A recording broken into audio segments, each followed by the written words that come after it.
안녕하십니까. 웹 그리고 리액트 JS 발표를 맡게 된 도톡팔기 박유진.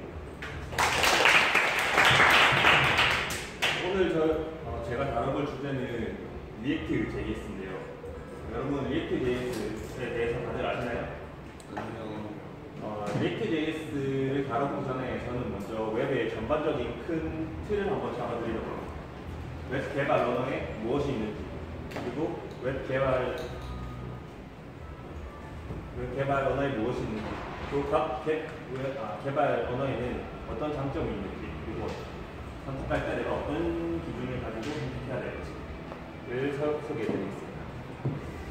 먼저 목차입니다. 목차는 웹의 개념, 언어 소개, 그리고 리액트 JS, 그리고 코드 리뷰 순으로 하겠습니다. 먼저 웹의 시작부터 살펴보겠습니다. 월드 와이드 웹. 월드 와이드 웹을 한국말로 번역하면 거대한 거미집 그물망 정도로 해석할 수 있습니다. 월드 와이드 웹이 개념이 생겨난 뒤로부터 인터넷망이 급속도로 확산되기 시작했습니다. 이는 1960년대 넬슨이 제안한 하이퍼텍스트의 개발이었습니다. 여기서 하이퍼텍스트란 사용자가 인터넷에서 마우스로 클릭을 하면 원하는 곳 어디든지 갈 수 있는 기능을 말합니다. 예를 들어보겠습니다. 제가 하이퍼텍스트라는 키워드를 위키피디아에서 검색을 해봤습니다. 그러면 보시는 바와 같이 텍스트, 그리고 작가와 같이 글씨가 파란색으로 되는 걸 볼 수 있습니다. 이를 클릭하면 위키피디아의 텍스트 키워드로 링크가 가게 됩니다. 이런 기능이 하이퍼텍스트라고 보시면 됩니다. 그리고 웹서버는 하이퍼텍스트 형식으로 작성된 세계각지 모든 웹과 링크 형식으로 연결됩니다. 또한 웹서버는 HTML을 기본 구조로 하며 통신 프로토콜은 HTTP를 사용합니다. 웹의 가장 원초적인 질문입니다. 제가 웹 개발을 처음 접했을 때 제가 처음에 들었던 질문입니다. 웹서버는 어떻게 구분될까요? 웹서버는 모든 서버는 24시간 작동되는 컴퓨터에서 사용되는 프로그램입니다. 예를 들면 구글 같은 대기업은 웹서버를 서버팜이라는 수십만 대의 컴퓨터로 서버를 구동하고 있습니다. 여기서 재밌는 점은 구글에서 총 몇만 대의 혹은 몇백만 대의 컴퓨터를 사용하는지 구글 관계자 빼고는 아무도 모릅니다. 또한 몇 개의 서버 센터가 있는지, 또 그 위치는 어디 있는지, 그건 모두 구글사에서 기밀입니다. 왜냐하면 데이터가 그만큼 소중하고 데이터 센터가 공개되면 다른 타사 혹은 해커들에게 공격받을 위험이 있기 때문입니다. 그리고 또 재밌는 사실은 구글에서 1년에 사용하는 전기 에너지 양이 전 세계 1.5%를 차지한다는 겁니다. 그렇다면 웹 호스팅과 클라우드 서버는 뭘까요? 웹 호스팅이란 서버 컴퓨터가 없는 사람들이 일정 금액을 호스팅 회사에 지불하고 원격으로 그 회사의 서버를 대여받는 방법입니다. 그렇다면 클라우드는 이와 비슷한 개념이긴 하지만 IP 주소만 받는 게 아니라 그 위에 부가적인 데이터베이스 혹은 서버 자동 확장 기능 같은 부가 서비스까지 제공해주는 걸 클라우드 서버라고 생각하시면 됩니다. 자, 그럼 제가 여기 20개의 마커를 준비했습니다. 이제 시간을 드릴 텐데 여러분이 총 몇 개의 마커를 알고 있는지, 그리고 각 마커를 웹에 맞게 분류를 한다면 어떤 식으로, 예를 들면 백엔드인지 프론트엔드인지와 같이 구분해 주시면 되겠습니다.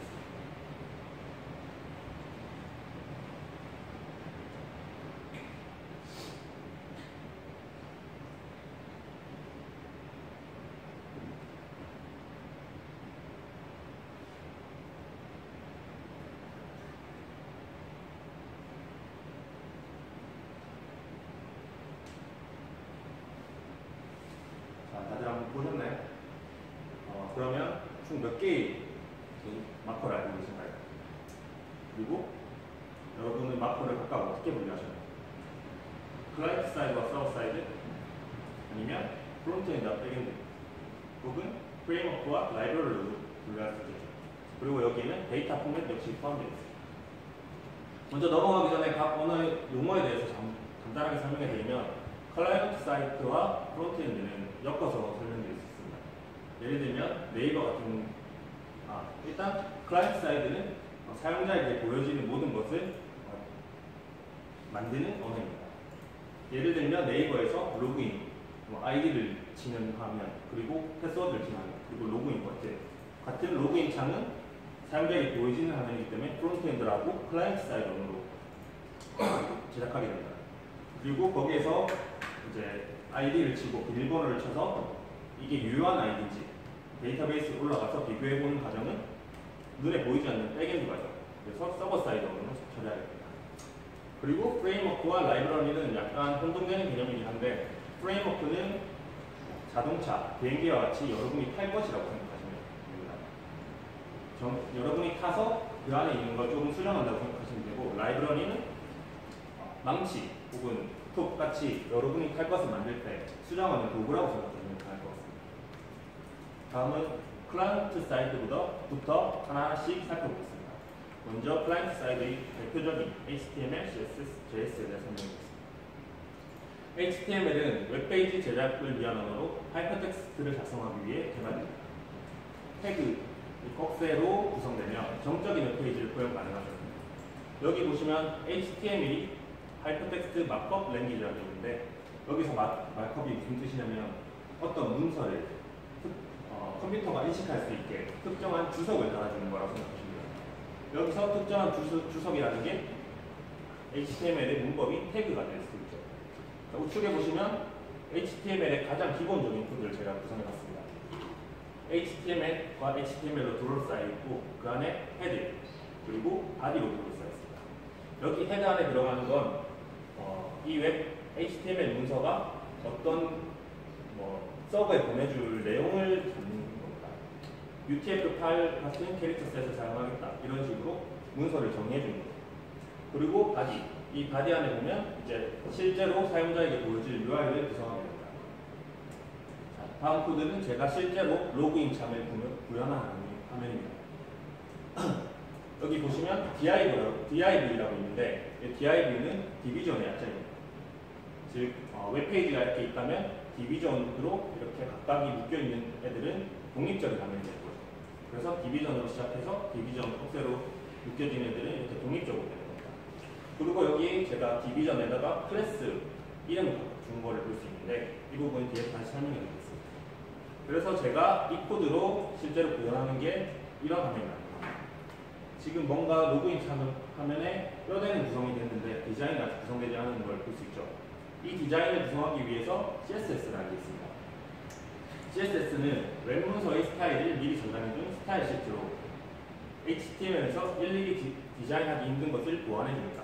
아까 좀 전에 제가 말씀드린 클래스 이름 있죠.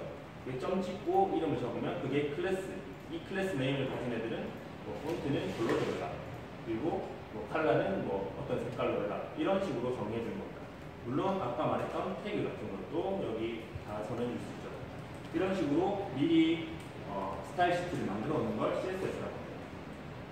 자, 그러면 조금 전에 똑같은 코드, 제가 CSS만 입힌 건데 디자인이 완성된 걸 볼 수 있죠.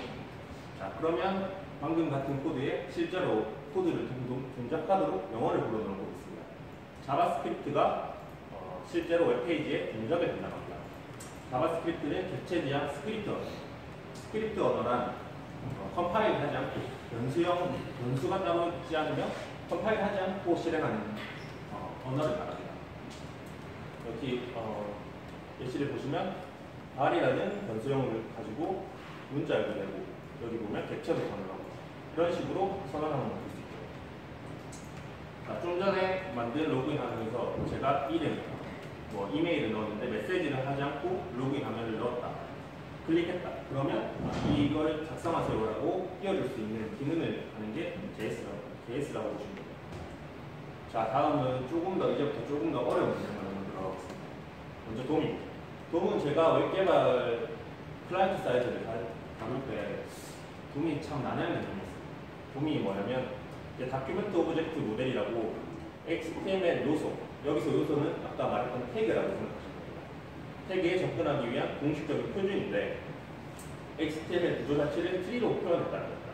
아까 말했듯이 태그로 둘러싸인 애가 헤드, 바디가 되어 있고 그리고 그 안에 DIV가 쭉쭉 나눠져 있다. 이런 식으로 코드 한번 같이 보겠습니다. 제가 이 트리 구조를 그대로 코딩을 한번 해봤습니다. 여기 보시면 HTML과 바디, 헤드로 돼 있고 바디 안에 div가 3개가 들어있는 걸 볼 수 있죠. 그래서 자, 실제로 지금 얘가 구현된 게 이런 형식입니다. 그래서 div2가 여기입니다. 여기를 보시면 클릭을 했을 때 change.text라는 함수를 실행해라 이런 식으로 코드를 짠 겁니다. 그럼 위에 보시면 여기 스크립트로 있는 게 HTML 안에서 자바스크립트를 실제로 내가 구현할 수 있게 구현할 때는 스크립트로 둘러싸게 됩니다. 그래서 change.text를 실행할 때 보면 다큐멘트, 아까 말했던 모든 요소가 그 엘리먼트 안에 트리로 구조되어 있는데 그 가장 최상위 루트를 다큐멘트로 생각하시면 됩니다. 그래서 document.get 가지고 있다 요소를 뭐로? id로, 그래서 div2, 그래서 이 div2를 가진 이 div를 가지고 오게 됩니다. 그래서 여기서 안에다가 onTop is full 이렇게 코딩을 하라 이런 말입니다. 그래서 제가 세컨드 div를 클릭을 하면 클릭하는 순간 이렇게 바뀌게 됩니다. 이게 둠을 활용해서 자바스크립트 접근하는 방법을 생각하시면 될 것 같습니다. 자, 다음은 XML입니다. XML은 HTML과 유사하다고 생각할 수 있는데 HTML의 장점을 가지고 온 메타 언어라는 게 뭘까요? 메타 언어란 언어를 기술하기 위한 언어입니다. 즉 다른 언어를 나타내기 위한 방법입니다. HTML은 태그가 아까 말했던 대로 body 이런 식으로 고정되어 있는 문법이 있습니다. 하지만 XML은 사용자가 직접 정의가 가능하죠. 우측에 보시면 제가 최근에 사용한 궁금 데이터입니다. 이 데이터는 제주도에서 와이파이를 연결한 사람들의 내역을 가지고 오는 건데 실제로 데이터를 받았을 때 아이템이라는 거 안에 네임이 맥 주소, 스타트 데이트 타입, 엔드 타입, 그리고 위도, 경도 이런 식으로 볼 수 있습니다. 제가 이 데이터를 받았을 때 그걸 어떻게 이해할 수 있었을까요? 바로 이 태그가 직관적으로 보여준다는 거예요. S 데이트 타임 하면 와이파이에 사용자가 연결한 시간 이 시간이에요. 이런 식으로. 그래서 XML은 사용자에게 직접적으로 문법 없이 내가 원하는 것, 사용자에게 보여주고 싶은 태그를 직접 만들 수 있습니다. 그래서 단평성, 모양성, 특정성을 각색할 수 있죠. 다음은 AJAX입니다. AJAX부터 이제 서버와 연결하는 그런 관계를 조금씩 알아볼 겁니다. AJAX란 어싱크로너스 자바스크립트 앤 XML로 어싱크로너스는 비동기를 뜻합니다. 동기와 비동기는 다들 아시나요? 모르시는 분을 위해서 설명해드리면 비동기는 내가 서버한테 요청했습니다. 근데 서버가 지금 답이 없어요. 그럼 내가 할 일을 계속하고 있다가 서버 답이 오면 이제 답이 왔다 이렇게 해서 실행을 하는 거고, 동기 방식은 서버한테 요청을 했는데 답이 없다. 그럼 계속 기다려야 돼요. 다음 때까지. 그래서 얘는 비동기 방식이 있습니다. 이 말이죠. AJAX는 프로그래밍 언어가 아닌 JS의 XML, HTTP 리퀘스트 객체를 말하는 겁니다. 여기 보시면 페이지를 다시 로딩하지 않고 부분만 업데이트 가능하다고 했는데, 여러분이 보시면 네이버 같은 데서 검색창에 부산대 이렇게 치면 밑에 부산대학교 이렇게 뜨는 거 보이시죠? 그 페이지 전체가 리로딩 되지 않고 그냥 자연스럽게 밑에만 나오는 거, 그게 AJAX라고 생각하시면 됩니다. 자, 그럼 여기 보시면 어떻게 메커니즘이 이루어지는지 한번 보겠습니다. 먼저 브라우저에서 객체를 생성합니다. 그리고 요청을 보내면 이 객체 가지고 처리를 해놓고 다시 리스폰을 보냅니다. 그러면 자바스크립트에서 받은 걸로 페이지를 업데이트하는 거예요. 자, 코드를 한번 보겠습니다. 지금 여기 코드를 제가 하나 만들었는데 이 코드를 실행하면 이런 식으로 여기 보시면 이 버튼, 여기 버튼이 클릭됐을 때 로드.다크를 실행하라. 아까랑 비슷한 거죠. 그럼 여기 로드.다크를 시작하면 value xttp에서 아까 말했던 객체를 생성합니다. 그리고 only state change가 이제 실행할 함수의 구체적인 내용을 적으라는 얘기인데, 여기 보시면 this.readyState 그리고 this.status가 있습니다. 이 스테이터스는 내가 보낼 때 답이 시그널이 200으로 오면 정상적으로 보냈다라는 뜻이 되는 거고, 받을 때 답이 시그널이 4가 오면 내가 정상적으로 받았다 이런 식으로 됩니다. 그러니까 잘 주고 잘 받았으면 이 부분을 실행해라 이런 말이죠.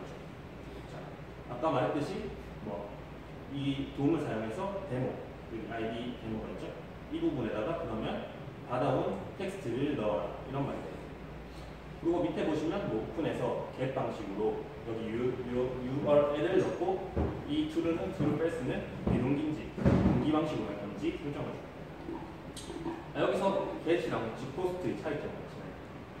이것도 모르시는 분을 위해 설명해드리면 get은 내가 네이버 이런 데서 뭐 부산대 이렇게 쳤다. 그러면 그 내가 친 거를 주소 네이버.com 뒤에다가 이렇게 붙여서 내가 원하는 걸 주소에 붙여서 보내는 방식.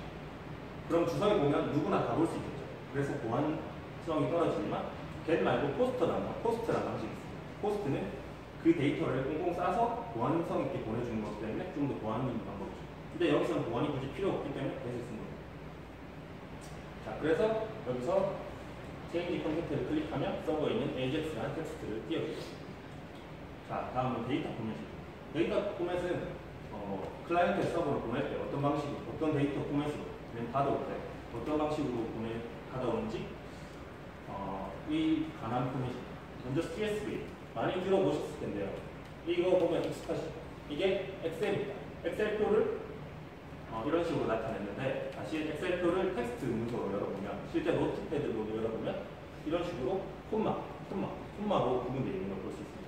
그래서 콤마 separate value에서 CSV라고 줄여서 이것도 하나의 데이터를 주고받는 방식입니다. 다음은 JSON입니다. JSON이 상당히 많이 쓰는 데이터 포맷 방식인데 JSON의 출현 배경에 대해서 아까 설명해드렸습니다. 아까 말했던 AJAX 기억나시나요? AJAX에서 데이터를 이제 서버로 보내서 받아올 때 두 가지 방식이 있습니다. XML과 JSON 방식. 원래 예전에 XML밖에 없었죠. 근데 XML은 트리 구조를 가지고 있고 자바스크립트 객체에 넣기에는 번거로움이 많습니다. 그리고 XML은 그 정보뿐만 아니라 그 외의 정보를 많이 들고 있었기 때문에 일일이 더 무거운 데이터가 되고 이랬습니다. 그래서 그거를 좀 더 편하게 할 수 있는 방법을 위해서 JSON이라는 데이터를 만들었습니다. 여기 보시면 실제로 조금 더 객관적으로 볼 수 있게 실제로 자바스크립트의 선언과 가장 유사하게 이렇게 텍스트로 만들어져 있기 때문에 바로바로 자바스크립트 객체에 넣을 수 있습니다. 그래서 JSON이 자바스크립트에서 많이 쓰이는 데이터 포맷이라고 할 수 있습니다. 자, 이제 서버 사이드로 본격적으로 넘어가 보겠습니다. 서버 사이드 대표적인 3대장이 있습니다. PHP, JSP, ASP. 먼저 PHP부터 설명해드리면 PHP는 HTML에 포함되어 동작하는 C 언어 기반의 스크립트입니다. 여러분이 지금 PHP를 하나도 모르시는데 PHP를 지금 시작했다. 1시간 만에 배울 수 있습니다. 처리 속도가 빠르면 개발 기반이 적게 걸립니다. 그리고 웹서버에서도 실행 가능하면 웹서버란 아파치 같은 웹서버, 소프트웨어 프로그램을 말하는 거고 오라클과 MySQL 등 DB 지원이 탁월합니다. 그래서 PHP에서 SQL을 사용하면 데이터를 접근을 쉽게 할 수 있습니다. 하지만 보안이 취약한 단점이 있어서 우측에 보시면 이렇게 달러 표시로 변수를 선하는 걸 볼 수 있는데 이런 거 외에는 거의 C어나 비슷하다고 생각하시면 됩니다. 자, 다음은 JSP입니다. JSP는 HTML에 자바 코드를 삽입하여 공적인 웹페이지를 생성하는 걸로 컴파일을 위해 서블렛 엔진 이런 게 톰캣 같은 거 써보셨죠? 거기서 실행 가능한데 여기서 서블렛이 뭐냐면 JSP는 HTML 코드 안에 자바 코드를 이렇게 삽입하는 거예요. 근데 그런 식으로 코드를 짜면 실제로 웹에 올라갔을 때 코드가 난잡해질 수 있기 때문에 HTML 놔두고 자바 코드를 다 빼내는 걸 생각하시면 됩니다. 그래서 그런 컴파일을 위한 서블렛 엔진이 필요한 거고 여기 보안이 우수하여 금융권 같은 은행에서 JSP로 서버를 구축하는 경우가 많습니다. 그리고 자바의 많은 API를 사용할 수 있는 장점이 있는데 하지만 JSP는 자바로 코딩하는 거고 코딩을 다 직접 해야 되기 때문에 상당히 복잡하고 오래 걸립니다. 그래서 금융권 같은 데 말고는 JSP를 많이 안 쓰죠. 그래서 스프링 같은 프레임워크를 통해서 개발하는 경우가 많습니다. 우측에 보시면 실제로 자바 코드가 여기 HTML 이게 다 태그인데 이 사이에 이렇게 퍼센트 해가지고 자바 코드를 넣을 수 있습니다. 자, 그리고 ASP.NET입니다. ASP는 마이크로소프트에서 개발한 C# 기반의 프로그래밍 언어인데 IIS라는 윈도우 서버 혹은 .NET 프레임워크 상에서만 작동 가능한 단점이 있어서 그렇게 우리나라에서 많이 쓰이진 않습니다. 그런데 이게 좀 여담이지만 제가 ASP를 딱히 써본 건 아닌데 실제로 이제 웹상에서 찾아봤을 때 거의 대부분의 사람들이 ASP 이제 곧 사라지는 거다 이런 식으로 말했습니다. 하지만 제가 인디드.com에서 구인 광고를, 구인 구직자를 봤을 때 JSP보다 ASP가 많았습니다. 왜 그럴까요? 실제로 ASP는 처음에 나왔을 때 ASP가 쉽고 이런 개발하기 쉬워서 많은 사람들이 ASP로 개발했습니다. 그래서 지금도 ASP로 구축되어 있는 서버가 많죠. 근데 이거를 JSP 같은 JSON이랑 이런 식으로 바꾸려면 거의 중소기업들은 몇 억씩, 그러면 그 몇 억씩 드는 것보다 ASP 개발자를 그냥 뽑는 게 낫겠죠. 그래서 여전히 ASP가 사라지지 않고 많이 나와 있거든요. 간단하게 ASP 이런 식으로 코딩할 수 있다고 합니다. 자, 그래서 PSP, JSP, ASP를 비교해보면 개발 속도는 PHP가 가장 빠르고 그냥 쉽고 이미 구축되어 있는 경우가 있다. 그리고 보안성은 JSP가 쉽고 개발 난이도는 PHP가 쉽습니다. 그리고 여러분에게 제가 추천을 드린다면 소규모 서버 단위에서는 큰 차이를 느끼기 힘들기 때문에 여러분이 구축할 때는 APM이 아파치와 PHP, MySQL 한 번에 설치해주는 패키지. 그래서 환경 구축하기가 쉽기 때문에 PHP를 사용한 웹 개발을 추천합니다. 자, 이제부터 조금 색다른 개념입니다. 자, 노드.js에 등장하는 이제 웹 개발자들에게 좀 큰 충격을 줬습니다. 원래라면 이제 클라이언트는 자바스크립트 개발하고 내가 데이터를 PHP로 넘기면 PHP에서 서버 단위를 하는 거거든요. 노드.js가 나오면서 자바스크립트로 백엔드 기술까지 제어를 가능하니까 한 언어로, 한 코드 내에서 이렇게 왔다 갔다 할 수 있는 겁니다. 그리고 MVC라는 코딩 기술을 도입했는데 MVC가 뭐냐면 모델, 뷰, 컨트롤러를 딱딱 따로따로 구분합니다. 아까 PHP 같은 경우는 HTML 안에 PHP를 넣기 때문에 코드가 많아지면 많아질수록 번잡해집니다.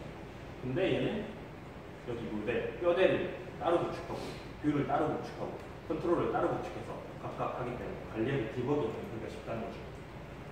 그리고 내장 HTTP 라이브러리를 포함하기 때문에 아파치 같은 별도의 소프트웨어 없이 동작 가능합니다. 그리고 NPM으로 쉽게 모듈을 펼치 가능하죠. 노드.js는 익스프레스, 리덕스 같은 프레임워크를 지원하고 저희가 오늘 다뤄볼 React.js라는 좋은 라이브러리까지 지원합니다. 여기 보시면 코드 이해집니다. 자, 마지막입니다. 제가 아직 완전하게 다뤄본 건 아니지만 그 외에 요즘 뜨는 최신 트렌드 언어 두 개를 가져와봤습니다. 루비와 파이썬. 루비는 1995년 일본에서 개발한 언어로 배우기 쉽고 가독성이 좋은 문법을 사용합니다. 저도 이번에 사용해 본 적이 없는데 한번 찾아봤습니다. 얼마나 가독성이 좋은지. 클래스를 선언했는데 getter, setter, 그리고 펑션 하나씩 선언했습니다. getter, 이름, 그냥 name, 그리고 return에서 name을 return. 여기 보이는 as은 C++에서 this, 파이썬 self 같이 지시자입니다. 그리고 setter, 여기 보시면 함수 이름 뒤에 능이 들어가는 거 보시죠.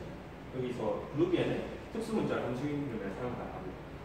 그래서 그리고 밑에 보면 is true 같은 저희 코딩 할 때 여기 뒤에 물음표도 사용 가능하죠. 실제로 사용한 예시를 보겠습니다. p 해석 parse.u 객체 쉽게 생성 가능합니다.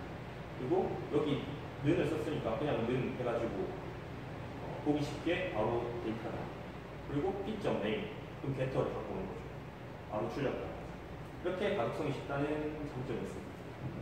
그리고 모든 데이터가 객체인데 약간 애매한 개념일 수 있어서 예제를 한번 준비를 했습니다. 자, 보시면 -199의 .abs, abs는 절대값을 의미하는 함수죠. 199가 나오고 문자열에다가 .length를 하니 길이가 나옵니다. 여기 문자열에다가 인덱스 u를 하니까 u가 위치가 나옵니다. 자, 마지막에 있는데 문자열에 .downCase 4 다운케이스로 바꿔라. 그리고 스플릿해라. 공백을 기준으로 스플릿해라. 그리고 각각 문자를 유니크하게 만들어라. 그리고 솔트를 해라. 그리고 다 붙여라. 하니까 얘가 나왔어요. 이런 식으로 문자열 하나에 여러 가지 함수를 사용 가능하죠. 제가 이걸 보고 다음에 루비를 한번 개발해봐야겠다 생각이 들었습니다. 자, 그리고 생산성이 높다는 거는 빠르게 내가 원하는 걸 만들 수 있다. 이런 뜻이고, 자, 여기서 프레임워크가 중요한데 루비는 1995년에 개발됐지만 그동안 많이 각광받지 못했습니다. 왜냐면 이런 프레임워크가 잘 되는 게 없었죠. 근데 루비 온 레이스라는 프레임워크가 나오기 이후부터 루비가 진짜 미친 듯이 성장했어요. 그만큼 좋다는데 한번 써보시길 바랍니다. 그리고 파이썬. 파이썬은 1991년에 개발했고 많이들 써보셨을 거라 생각하는데 저는 올해 처음 써봤습니다. 저는 시각계론 수업에서 머신러닝과 오픈 CV를 쓰면서 사용해봤는데 진짜 라이브러리 같은 걸 쓰면서 이건 진짜 신이 만든 거 이런 생각을 했습니다. 실제로 파이썬을 개발하면 웹개발뿐만 아니라 다른 데이터 분석, 머신러닝 등이 활용을 하기 때문에 배워볼 만한 것 같습니다. 그리고 장고라는 프레임워크가 있죠. 자, 이어서 리액트 JS에 대해서 장승용 군이 설명해 보겠습니다.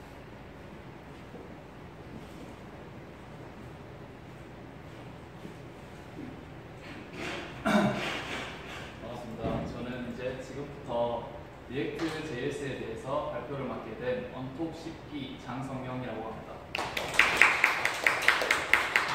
여러분들 리액트 JS에 대해서 잘 모르시죠? 좀 많이 어색하실 거라고 생각하는데 발표를 통해서 조금 알아가시길 바라겠습니다. 먼저 리액트 JS에 대해서 설명드리기 전에 리액트 매뉴얼에 보면은 다음과 같은 문구가 있습니다. 지속해서 데이터가 변화하는 대규모 애플리케이션 구축. 이런 애플리케이션 하면 가장 먼저 무엇이 떠오르시나요? 저는 바로 페이스북이 떠올랐거든요. 페이스북이 실제로 이 React.js를 개발하였습니다. React.js는 페이스북에서 개발한 유저 인터페이스 라이브러리이며 버추얼 돔이라는 개념을 사용하여서 상태의 변화가 있을 때 선택적으로 렌더링을 하여서 많은 효율을 얻을 수가 있습니다. 따라서 최소한의 돔 처리로 컴포넌트를 업데이트할 수 있는 라이브러리입니다. 제가 방금 설명을 드릴 때 좀 어색한 단어가 두 가지 정도 있었을 거예요. 버추얼 돔이랑 컴포넌트. 먼저 버추얼 돔에 대해서 설명드리겠습니다. 앞에 보이시는 이 그림이 앞에 박유진 씨가 설명했던 돔 구조입니다. React.js 라이브러리를 사용하지 않은 그냥 돔 구조에서는 애플리케이션 구조가 커질수록 이 돔 구조가 점점 더 깊어질 것입니다. 그렇게 됐을 때 이 작은 여기 엘리멘트 하나를 수정하더라도 이 전체 돔 구조를 리렌더링 해야 하는 그러한 불편한 점이 있습니다. 그것을 이제 그 단점을 완화하기 위해서 버추얼 돔이라는 개념이 나왔는데요. 쉽게 생각하시면은 버추얼 돔이라는 개념은 돔을 가상화하여서 그렇게 처리할 수 있다 그런 말인데 엘리멘트 이렇게 하나로 바뀌면은 이 돔 전체를 렌더링하는 것이 아니라 이 엘리멘트를 포함하고 있는 컴포넌트만 렌더링함으로써 효율을 얻을 수 있습니다. 그 다음 컴포넌트인데요. 컴포넌트는 다음 그림과 같이 나타낼 수 있습니다. 여기 이제 웹페이지가 있다고 생각했을 때 여기는 로그인이 있고 이런 식으로 다 컴포넌트를 나눌 수 있습니다. 컴포넌트를 사용하여서 모듈 분할을 할 수 있고 이것을 사용하여서 가독성을 높이고 쉽게 유지 보수할 수 있는 장점이 있습니다. 그 다음은 컴포넌트에 대해서 조금 더 자세하게 설명드리겠습니다. 컴포넌트에는 데이터를 다루는 방식이 두 가지가 있습니다. 프롭스와 스테이트. 먼저 프롭스부터 설명을 드리자면은 변동되지 않는 데이터를 다룰 때 사용합니다. 그리고 콘스트, 저희가 흔히 알고 있는 콘스트 변수와 비슷한 개념이라고 생각하시면은 정확하진 않지만 이해하는 데 도움이 되실 거라고 생각합니다. 그리고 뒤 밑에 두 줄이 있는데 저것은 코드를 보면서 설명드리겠습니다. 이것이 이제 React.js 라이브러리를 사용하여서 실제 구현한 클래스 컴포넌트입니다. 여기에 dstat, propstat, header, title 여기 보이시죠? 여기 뒷부분이 props의 이름이거든요. props의 이름을 이런 식으로 설정할 수 있습니다. 접근할 때는 dstat, props를 붙여줘야 하고요. 그리고 밑에 보면 여기 add.default props가 있는데 말 그대로 props의 디폴트 값을 설정할 수 있습니다. 아무 값도 입력되지 않았을 때는 디폴트 값으로 설정이 됩니다. 그리고 add.proptypes라고 해서 props의 타입을 설정할 수 있습니다. 이 타입이 일치하지 않다면 에러가 나게 됩니다. 여기서 페런스 컴포넌트에서 값 변경 가능하다는 말은 이제 이 컴포넌트를 실제로 불러오는 페런트 컴포넌트입니다. 페런트 컴포넌트에서 이 컴포넌트를 호출할 때 add에서 헤더 타이틀의 값을 넣어주고 있고 이 모든 프로스의 값을 넣어주고 있음을 볼 수 있습니다. 이것을 보고 저희는 페런트 컴포넌트에서 값이 변경 가능한 것을 확인할 수 있고, 컴포넌트 내부에서는 값을 변경할 수 없습니다.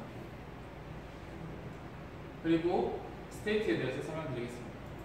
스테이트는 유동적인 데이터를 다룰 때 사용됩니다. 필수적으로 컨스트럭터 생성자 내부의 초기값 설정을 해야 하고요. 렌더링 이후에는 setState 함수를 사용하여서 값을 변경 가능할 수 있습니다. 그리고 앞에 설명드렸던 프로스와는 반대되는 개념, 반대로 컴포넌트 외부에서 값 변경 불가능하고 이 컴포넌트 내부에서 값을 변경할 수 있습니다. 코드를 한번 살펴보겠습니다. 여기 또 state example이라는 컴포넌트가 있습니다. 여기 생성자고요. 여기서 thisState라고 해서 state의 값을 초기 값을 설정할 수 있습니다. 그리고 이제 컨스트럭터가 끝나고 이후의 값을 변경할 때 그때는 this.setState라는 함수를 사용하여서 state 값을 변경할 수 있습니다. 네, 이것을 통해서 컴포넌트 내부에서 값이 변경이 가능하고 컴포넌트 외부에서 이 컴포넌트 부를 때 앞에 프로스를 부를 때 그 값을 설정해 줬던 것처럼 그렇게 할 필요가 없습니다. 그리고 React.js는 ECMAScript 2015 기반인데 혹시 ECMAScript라는 단어 들어보신 분 계신가요? ECMAScript가 자바스크립트의 문법이라고 생각하시면 됩니다. 1년에 한 번 정도 이렇게 업데이트가 되는데 ECMAScript는 React.js는 ECMAScript 2015 ES6 문법을 적용하였습니다. 그래서 저희가 흔히 사용하던 var, 발 변수가 아니라 let 변수를 추가하였습니다. 그 두 가지 차이는 기존에 사용하던 발 변수는 그 스코프, 범위의 차이가 있는데 발 변수는 함수 외부나 전역 변수 단위로서 데이터를 다룰 때 조금 어려움이 있습니다. 하지만 let 변수는 블록 단위로 해서 저희가 조금 더 간편하게 값을 다룰 수 있습니다. 그리고 에러 문법이 추가되었고요. 임포트와 익스포트 기능이 추가되고 클래스 문법이 추가되었습니다.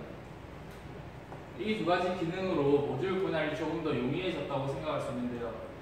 임포트와 익스포트 기능이 추가되기 전에는 require이라는 라이브러리를 또 사용하여서 또 임포트와 익스포트를 할 수 있었습니다.